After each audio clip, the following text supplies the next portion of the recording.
But before we get to Corey, I mean, we got to talk about the big news here, and that is the likelihood here of very significant cuts to social programs in order to appease the Republican Party. And it's been something that's been a slow boil for a little while. We've been talking about on this program, particularly what it's going to mean for people who are on social programs like TANF, people who are in SNAP. These work requirements are extremely draconian and nasty and anti-worker. And again, completely avoidable. One, this is something that's avoidable. Had the Democratic Party had the foresight, which they knew about it, Yes. to do Well, that's something about. I'm sorry, like in both of our lifetime, Matt, since you've been covering politics, right? Right, since we've both been adults in this world. How uh-huh. many budget fights have you seen in this country? Yeah, I mean, there's especially like one with Joe Biden should remember because he was vice president during Mhm. Obama's, and there's this thing here which is the Joe Biden and the Democratic apologists will say that this is they're averse for like they're worried about certain things happening. Well, if you're so averse to this situation, you could have dealt with it in December. And they are what they're really averse to is dealing with the part of the party who actually wants this sort of shit, so they Mhm. can actually grind people's faces into work requirements or can codify the return to student loan repayments, right? Like and there's zero appetite among party leadership to deal with those people. Like it's been a constant, and not even party leadership, but like Jayapal, and like that's why we've talked about the failure of the Progressive Caucus to name that thing, and that's why it's so laughable to consider this FDR sort of Oh presidency. my Although I god, guess are you kidding me? to be fair, FDR wasn't going to call out the like Jim Crow part of it, but he at least like called out the I like mean, capitalists and no, got of you course, credit, like, yeah. but FDR would never let, for example, the Republicans kneecap his major spending policies like this. Or the corporatists or pro capital wing of his own party. Hmm. But you brought up Jai Paul, so let's bring her up for a second. And I mean, before we bring her up, I mean, like, I think everyone at this point knows what's in this, but just a real quick, understanding. One, it does nothing about the military budget, right? It's going to allow the military budget to continue to grow It's a green exponentially. light. Yeah. There's no attempt, this is talked about as a fiscal crisis, right? Oh, we don't have enough money. We need to like reduce. And when you don't have enough money, you have to do two things. You have to make cuts to spending, right? Even just like on a household, the favorite analogy of little freaks, the household, like if you don't have enough money, you either need to cut your spending or you need to increase your income. This does nothing to increase the income. In fact, it kneecaps a lot of policies that we're going to at least be able to get back some of the tax revenue that the wealthy hoard. And they already, like, the thing is like about the American tax code is this already fucked up in the way that it's written, but then in practice it's even worse, right? So these cuts that are likely coming to the IRS mean that like those super wealthy people who already aren't taxed like on the piece of paper high enough, but also don't pay the taxes that they're required to pay in the first place because they have lawyers and a lot of smart people around them who shield them from audits from the IRS. Cutting that IRS funding means that more and more of those people won't be paying their taxes. On top of it, I mean, the most draconian things is these increases in work requirements for people on TANF and on SNAP. There's we've already been talking about, for example, what's already happening for working people with the end of fundings for certain Medicaid expansion programs in this country. So working people are about to get hit, are already getting hit with that, and are about to get a 1-2 punch of all of these other cuts.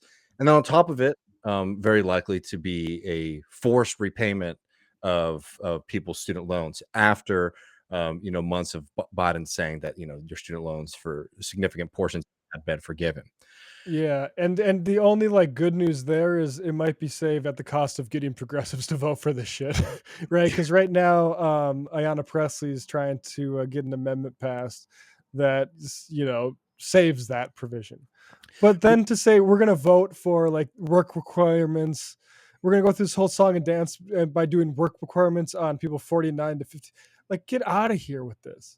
Well, let's let Jai Paul talk for a second, and then we can talk a little bit more about the Progressive Caucus. It is bad policy. I told the president that directly when he called me last week on Wednesday. that this is saying to poor people and people who are in need that we don't trust them. And the average amount of assistance for SNAP, for example, is $6 a day, Jake. I mean, we're talking about $6 a day. And I think it is really unfortunate that the president opened the door to this. And while at the end of the day, you know, perhaps this will, because of the exemptions, perhaps it will be okay. I can't commit to that. I really don't know. And our caucus, and it's not just the progressives, across the ideological spectrum, including problem solvers, by the way, people feel that this is bad policy. So it's very unfortunate that it's even made its way into the discussion, frankly. So, but what I'm hearing from And yeah, I mean, no doubt about it. This is bad policy, right? But what does that mean? Because it's 100% bad policy. You don't even have to really spend a lot of time trolling through the details to recognize that it's bad policy. It's Republicans trying to manufacture a crisis so that they can be able to govern even when they're in the minority. And, you know, I'm sure that there's going to be a lot of great statements from the Progressive Caucus over the next few days. There's going to be complaints about how Biden is being too quick to bend over for them, how we shouldn't acquiesce. But the real question at the end of the day for me is this: I mean, there was you know, Jai Paul said the other day that that the White House, Joe Biden, and them should quote worry about whether or not they have votes within the Progressive Caucus. And I'd really like to see that threat delivered on, because we've heard a lot of stuff like that since Joe Biden has become the president when it comes to the Progressive Caucus. I mean, yeah, that's sort of like where I landed on, and we have Corey Pine here about UFOs. Like, I am absolutely ready to believe that and actually want to. I want to see it. Yeah. Why he shouldn't be worried. He should know that he doesn't have it, and like, yeah, I mean, This is something that is as clear as day, and I'll just say this to sort of wrap up. This is a picture. This is like a window into your past, friends, and this is a window into your future.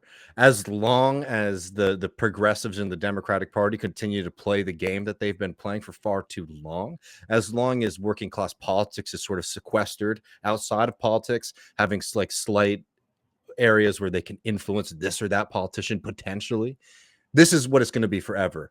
A threat from the far right, not just complacency from the centrists and the liberals in power, but in this case, like outright willingness, right? Kicking and screaming, but outright willing publicly, right? Making a big deal about it, but a lot of willingness to do things that harm millions and millions of poor working class Americans. And, you know, we could talk about strategy and, you know, oh, well, this candidate is worse than that candidate when it comes to presidential election. But sooner or later, this is just the fundamental realities that we have a government that is either outwardly hostile to working people, or one that kind of like says, I hear you and I see you, but also no chicken this, you know, on the dinner table this week, friends, because we're going to be letting the Republicans write policy for us. It is truly a joke. We've seen the progressives continually falter, and I think most notably when many of them stood with Joe Biden and blocking the railroad strike. This is a moment that I think is really clear. There really is no reason for them to support this agreement.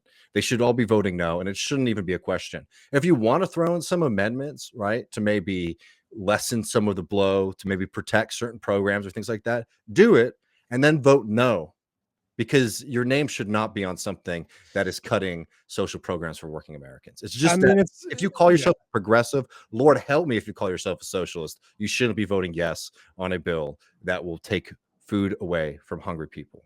It's almost too late for them, like to avoid it, to like the under the gun nature of this, and to the point where they should have just said, no, you're not going to have our votes if you negotiate this thing, because now it's like, I don't know, you tank the economy, then it's them and not the Supreme Court. Like, they should have been making it the entire time. Like, it's because of student loans or whatever the fuck. Like, this is a complete catastrophe, and it's one that, you know, Bernie put in his Senate stationery in December. Hey, do this now. And yeah, I mean, that's the thing, is they have a very strong protected part of the party that didn't want to avert this situation. and went right Still, by the into way, has all the power to avert it too, Oh, of unilaterally. course. I mean, yeah, like it.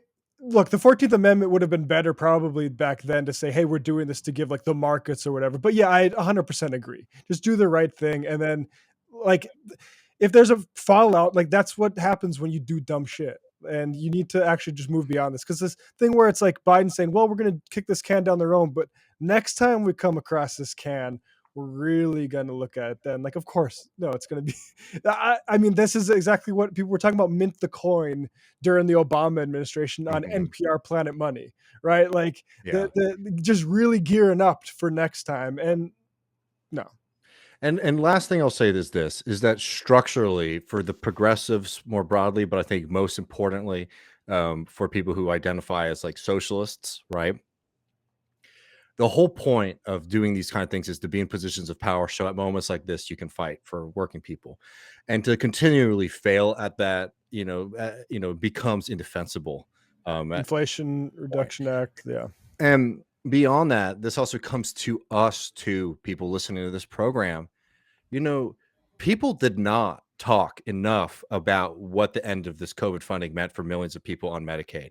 It fell, like we did a couple videos on it, very small audience reach on that. Other people who covered it got very, very little traction on that. If you think that that you consider yourself a progressive or a socialist, and you find that like media and framing narratives is important, when these things happen and it's just is another part of the news cycle, right? We're all failing at our jobs as just like as like leftist people who want to see a better America, because it needs to be really clear who the actors are in this kind of thing, because what is going to be pumped out into the public is that it is the Republican Party who sort of forced out of some brilliant technical maneuver to make Joe Biden do these things. And, they fought hard, but they couldn't win at the end of the day. Right. And it's like, we can laugh at it and it's funny, it's insane, but like, we have to also be able to own this narrative. It's like, no, they are responsible at the end of the day for what they do here. And it starts certainly with the politicians, and the politicians who consider themselves to be progressives or democratic socialists or whatever, but it also comes down to this entire movement out here, that you can't just let these things move away in the news cycle, because they're really damaging, and they set all kinds of working class politics, not just like the actual experience of people, but just like the idea that things can maybe get better by participating in politics when these things fail. Yeah, I mean, I think the most useful thing about this sort of failure is how clean it is, because the idea that Biden was maneuvered is, I think, ludicrous. Here's Joe McCarthy, his opponent in this. For things we bought that we can return, like COVID money, money to China and others, we're bringing that back. We might have a child that has no job, no dependents, but sitting on a couch. We're going to encourage that person to get a job and have to go to work, which gives them worth and value. So they're saying like a child that has no job sitting on a couch collecting welfare. That is the second time he said that. He said, and that's not, the work requirements are for childless adults. And so like that's the mastermind opponent, is the guy who's saying we're putting children to work to like motivate them, right? And so you get a clear sense. It's like psychology, right? Like you can dissect the stories you're telling yourself in your mind about your life, but the real thing that's telling the story is how you behave.